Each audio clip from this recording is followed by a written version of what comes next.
देश था जहाँ का राजा था जॉर्ज। जॉर्ज एक दयालु राजा था।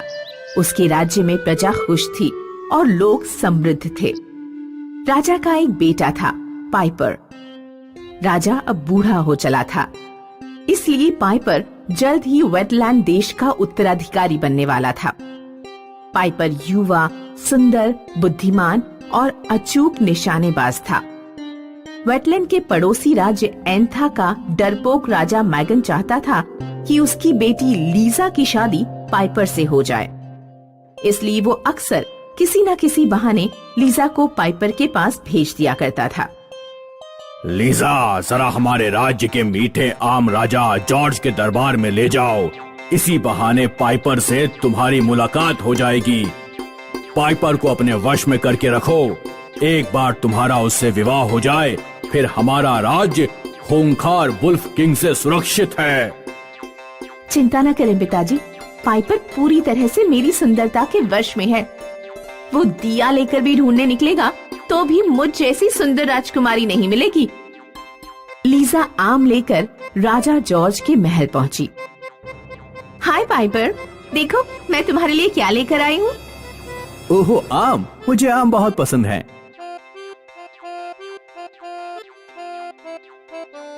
मैंने तुम्हें आम खिलाए, अब बदले में तुम्हें भी मुझे कुछ खिलाना चाहिए। मैंने सुना है कि तुम खाना बहुत अच्छा बना लेते हो। क्या आज रात में यहीं रुक जाऊं? तुम मुझे अपने हाथों से खाना खिलाओगे? हाँ जरूर।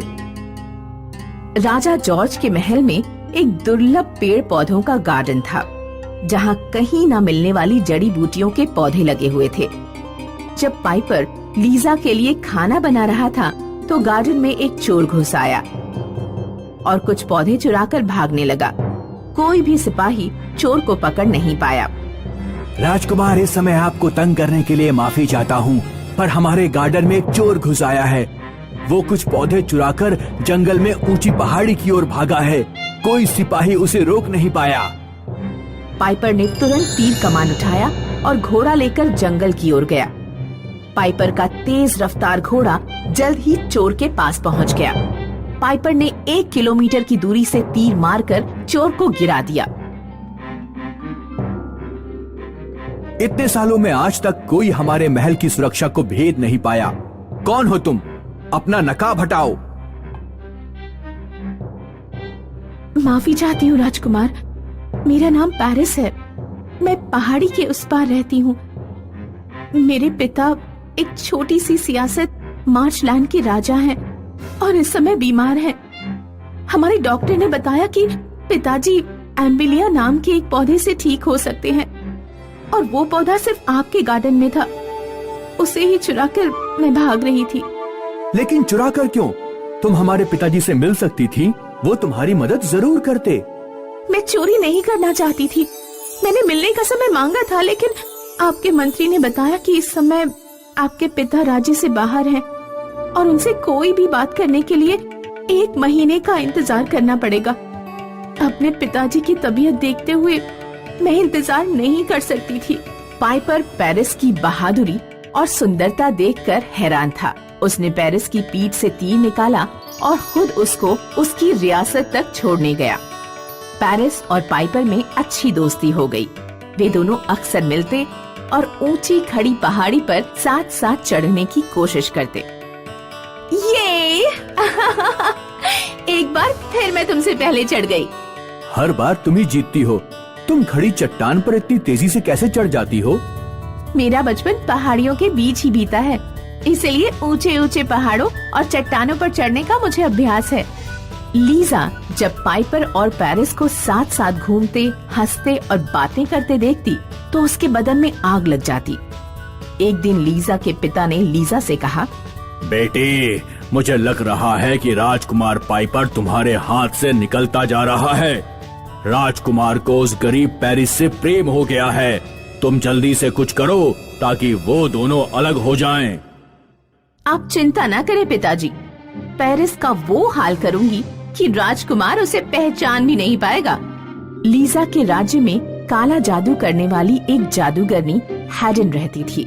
कहो राजकुमारी, आज मुझे क्यों याद किया?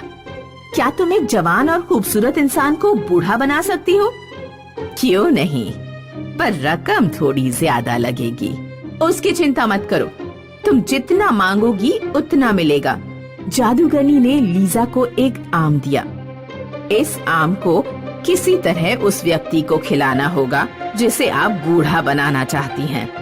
खाने के 6 घंटे बाद ये अपना असर दिखाएगा। पेरिस हर रोज सुबह उठकर फलों का नाश्ता करती थी। लीजा ने रात में वो आम पेरिस के फलों की टोकरी में रखवा दिया। सुबह उठते ही पेरिस ने रोजाना की तरह आम सहित टोकरी के सारे फल खा लिए और 6 घंटे बाद उसका शरीर किसी 80 साल के इंसान की तरह बूढ़ा हो गया। पेरिस शीशे में देखकर खुद को भी पहचान नहीं पाई। वो दौड़ती हुई अपने पिताजी के पास पहुंची, लेकिन उसके पिता ने उसे पहचानने से इनकार कर दिया। फिर पेरिस राजकुमार पाइपर के पास पहुंची, लेकिन पाइपर ने भी पेरिस को बिल्कुल नहीं पहचाना। मैं पेरिस हूँ पाइपर, मुझे पहचानो। पता नहीं कैसे मेरा शरीर अचानक से इतना बूढ़ा हो गया। क्या बकवास कर रही हो बूढ़ी अम्मा? पेरिस इतनी जवान और खूबसूरत है, तुम जरा अपनी उम्र तो देखो। पेरिस को किसी ने नहीं पहचाना। निराश पेरिस जंगल में जाकर अकेली रहने लगी। कई वर्ष बीत गए। पाइपर ने जवान पेरिस का बहुत इंतजार किया, लेकिन पेरिस नहीं लौटी। पाइपर के ऊपर विवाह करने और उत्तराधिकारी बनने का दबाव बढ़ता जा रहा था। आखिरकार पाइपर ने लीजा से शादी के लिए हाँ कर दी, लेकिन पाइपर और लीजा की शादी के एक दिन पहले वेटलैंड पर वुल्फ किंग का हमला हो गया। वुल्फ किंग अपने सिपाहियों के साथ भेड़ियों को भी लेकर आता था। पाइपर एक ही बार में तीर कमान से वुल्फ किंग को मार गिरा सकता था, लेकिन समस्या ये थी कि उसे वुल्फ किंग कहीं दिख नहीं रहा था। पाइपर वुल्फ किंग के ऊपर निशाना साधने के लिए किसी ऊंची जगह की तलाश में था। तब उसे जंगल पार की ऊंची पहाड़ी याद आई। पाइपर जब जंगल से गुजर रहा था, तभी एक भेड़िया अचानक उसके सामने आ गया। पाइपर को तीर निकालने का भी मौका नहीं मिला और भेड़िए ने पाइपर के ऊपर छलांग लगा दी, लेकिन किसी ने बीच में आकर तलवार से भेड़िए की गर्दन अलग कर दी। ये कोई और नहीं बल्कि बूढ़ी पेरिस थी। बूढ़ी अम्मा, मैं आपका एहसान कभी नहीं भूलूंगा। मैं आपको इनाम देता, पर फिलहाल मुझे पहाड़ी की चोटी पर पहुंचना है।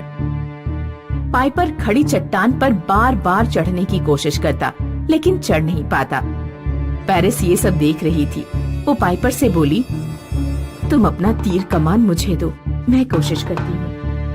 पेरिस ने पाइपर से तीर कमान लिया और वह तेजी से खड़ी पहाड़ी पर चढ़ गई। वहाँ से उसे वुल्फ किंग दिखाई दे गया। एक ही तीर में बूढ़ी पेरिस ने वुल्फ किंग को मार गिराया। पाइपर ने जब बूढ़ी औरत को पहाड़ी पर इतनी तेजी से चढ़ते देखा, तो उसे पेरिस की याद आ गई। इतनी तेजी से तो सिर्फ पेरिस ही खड़ी पहाड़ी पर चढ़ सकती थी। हो ना हो, ये पेरिस ही है। हाँ पाइपर, मैं पेरिस ही हूँ। किसी ने काले जादू से मुझे बूढ़ा कर दिया था। पाइपर ने अपने और अपने पड़ोसी राज्य के सभी जादूगरों को बुलाया और उनकी आंखों में आंखें डालकर पूछा कि किसने पेरिस को बूढ़ा किया है। जादूगरनी हेडन ने जब नजरें चुराई, तो पाइपर समझ गया कि यह हेडन का ही काम है। सब कुछ सच सच बताओ, वरना तुम्हें जलती आग में फेंक दिया जाएगा। हेडन ने सारा सच उगल दिया। लीजा और उसके पिताजी की पोल खुल गई। लीजा, मुझे तुमसे ये उम्मीद नहीं थी। निकल जाओ मेरे राज्य से और कभी वापस मत आना। हेडन ने अपने काले जादू का प्रभाव खत्म किया और पेरिस पहले जैसी जवान और खूबसूरत हो गई। पाइपर और पेरिस ने विवाह किया और दोनों राजी खुशी रहने लगे।